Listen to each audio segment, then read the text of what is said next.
Good morning. My name is Lieutenant Jason Leong with the Atlanta Fire Rescue Department. I'm currently assigned to background and recruitment, and we're going to be the section of the fire department that handles your entire hiring process. So what is the first step in the Atlanta hiring process? It is the CPAT test, Candidate Physical Agility Test, and that's why we're here today. This is an 8-stage obstacle course that's going to be completed sequentially and must be completed in a time of 10 minutes, 20 seconds or less. We're going to go over each event and show you exactly what to expect. So like we stated earlier, the CPAT is an 8-stage obstacle course that's going to be completed sequentially and must be completed in a time of 10 minutes and 20 seconds or less. While you're completing this test, you need to be wearing long pants, closed-toed shoes. You're going to be wearing a weight vest that's going to simulate the weight of your gear and SCBA, as well as work gloves, which we provide, and a hard hat, which we also provide. The first event is going to be the Stairmaster. You're going to be on here for a total of 3 minutes and 20 seconds. While you're on the stairs, you're also going to have an additional 2 shoulder weights, which weigh 12.5 pounds apiece, put on your shoulders.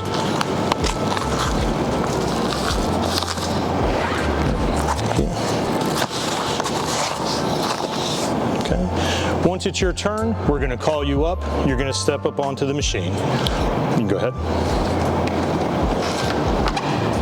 The machine is going to automatically start. The first 20 seconds is considered a warm-up. While you're doing this, you're permitted to grab on, hold on. You can even dismount and remount the machine if you feel comfortable and need to do that. After the 20 seconds, the pace is going to speed up. You're going to be moving at a rate of 60 steps per minute, and you are now on this machine for 3 minutes. You are permitted to minorly touch the sides to maintain balance, but you cannot grab the sides or touch the sides for an extended period. You get 2 warnings for that. The 3rd time, you are eliminated from the test.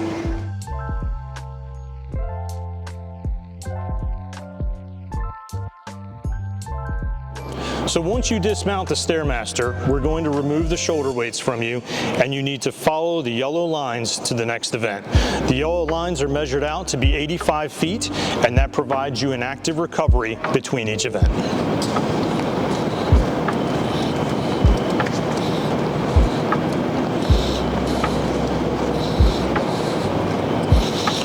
Event number 2 is the hose drag. You're going to pick up this hose, throw it over your shoulder, hold it tight against your chest, head down this green line, and this is the only portion of the course where you are permitted to run. You're going to go down the green line, you're going to make a left-hand turn around the white barrel, and you're going to take a knee in the red box on the ground.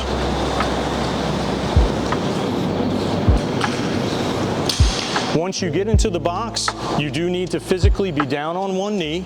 You need to remain in the box. You start pulling hose hand over hand for 50 feet, or until the first coupling, which is that piece of metal right there, crosses into the box with you. Hi, I am Demelia Rashad, Sergeant, as my current rank with the Atlanta Fire Rescue for 14 years, and I work as an assistant with the CPAT. Okay, the next step, we will lead into the 3rd station, which is called the tools, the chainsaw station. She will follow the lines in between.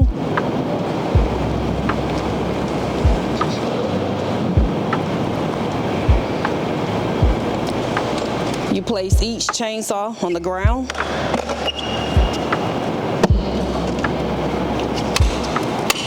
And then you pick them up and you follow the green line and go around the cone and back.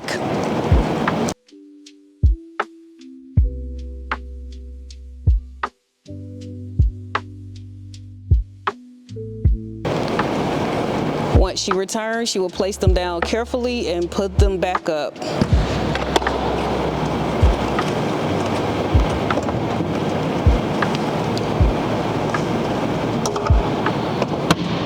Next, she will follow the yellow line to our 3rd station.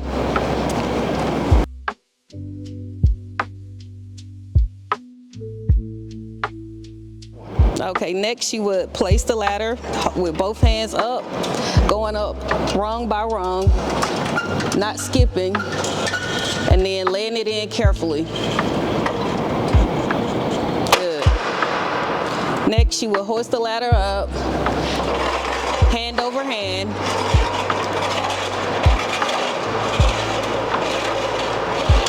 Okay, when letting it down, she will not be able to let the ladder slip. She will always maintain control of it.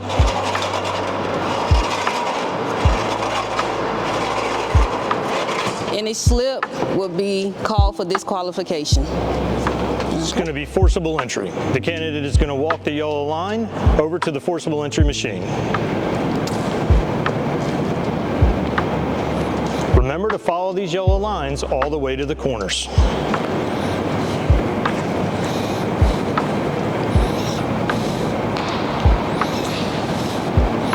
Once you get to the station, you're going to pick up this 10-pound sledgehammer.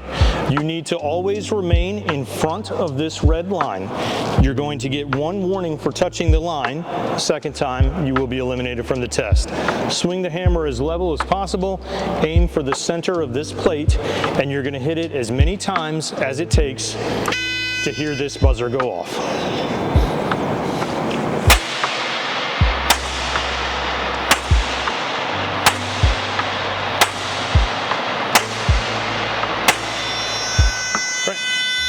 Once you hear the buzzer go off, you're going to sit the hammer down, do not throw it, and continue on to the next station, which is going to be the search. Station number 6 is going to be the search. The applicant is going to enter the tunnel. They're going to crawl through this maze. You can see it's a simple horseshoe shape and come out on the other side.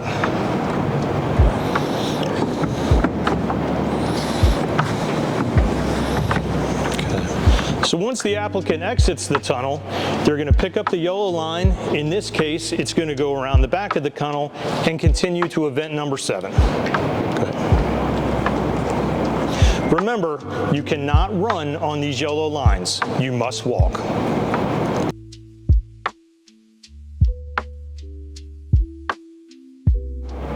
Okay, so if you haven't figured it out yet, these events are in a defined sequence meant to simulate things you're going to do on a fire scene.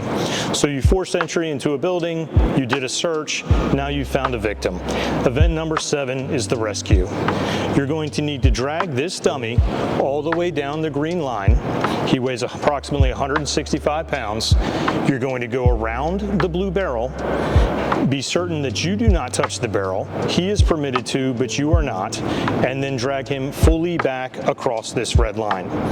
In order to do that, you can grab by the harness right here. You can grab by the yellow or orange webbing, or you could lift the dummy up and go underneath his arms as well. So now the applicant is going to drag the dummy down the green line, around the blue barrel, and then fully back.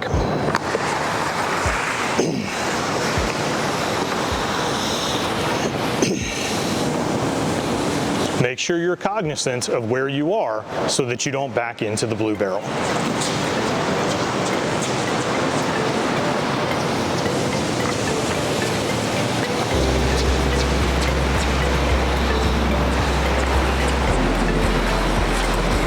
Good.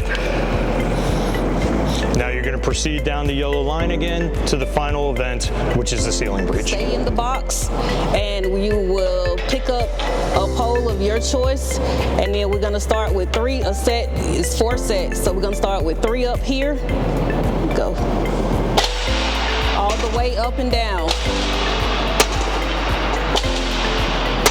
Then we'll have a set of 5 here.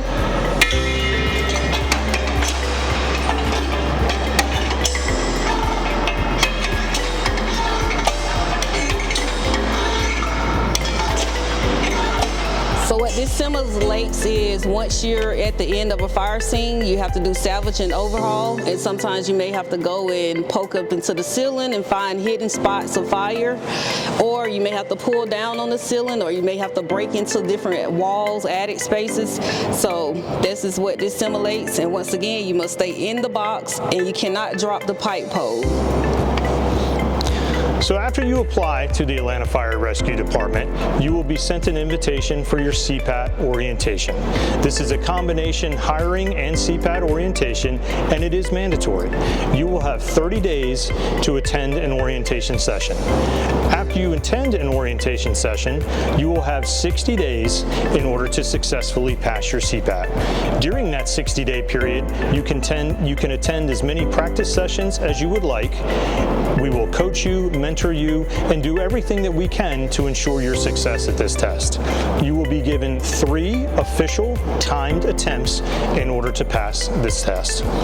We wish you the absolute best of luck and cannot wait to see you join the Atlanta Fire Rescue Department.